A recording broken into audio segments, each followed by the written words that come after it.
आशा worker या ग्रामीण भागातील आरोग्य व्यवस्थेचा कणा आहे. त्यांच्यावर सक्तीने बेलोची कामे लादणे अन्यायकारक आहे. अतिरिक्त कामाचा भार वाढत असताना त्यासाठी योग्य मानधन दिले जात नाही. त्यामुळे बेलोचे कामासक्ती तात्काळ थांबवावी.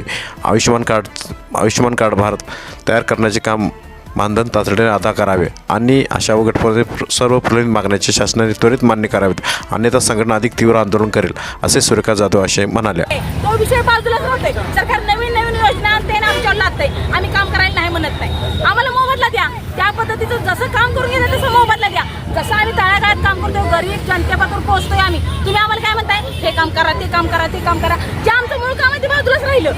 आता बीएलओचं काम आमच्यावर लादलं. कशासाठी लादलं? बाकीचे काही कर्मचारी नाहीत का? बाकीचे काम करत नाहीत का? आमच्यावरच काय लादायचं? जे काय आले की नवीन आले की आशांच्यावर लादा. नवीन काय आले की आशांच्या का गरीब आहेत? अशा तळागाळात काम करणारे आशा आहेत त्या सगळ्या माझ्या भगिनी गरीब घरातल्या त्या, कोण विधवा आहे त्या, कोण परित्यक्त आहे त्या, कुणाच्या घरी लहान मुलं आहे ती, सगळ्यांची परिस्थिती वाईट आहे. सगळ्या काही बड्या घरातल्या काम करणाऱ्या ह्या महिला नाहीत. सामान्य कुटुंबातून आलेल्या ह्या सगळ्या महिला आहेत त्या आणि रोजीरोटीसाठी ह्या आशा म्हणून काम करत आहेत. आम्हाला फक्त एकच म्हणायचं सरकारला, तुम्ही काम सांगताय ना तसं मोबदला द्या. जर मोबदला देणार नसाल तर काम सांगू नका, आम्ही काम करणार नाही. आता आयुक्तांनी पत्र काढले तरी सुद्धा तुम्ही आम्हाला काय सांगताय की काम करा. आम्हाला कामाची सक्ती नको. जर तुम्ही सक्ती केली तर इथून पुढे ह्या माझ्या सगळ्या महिला आहेत त्या सगळ्या महिला एकत्रित राजीनामा देतील, नसतात तर आत्मदहन करतील. याला सरकारचा सर्वस्वी जबाबदार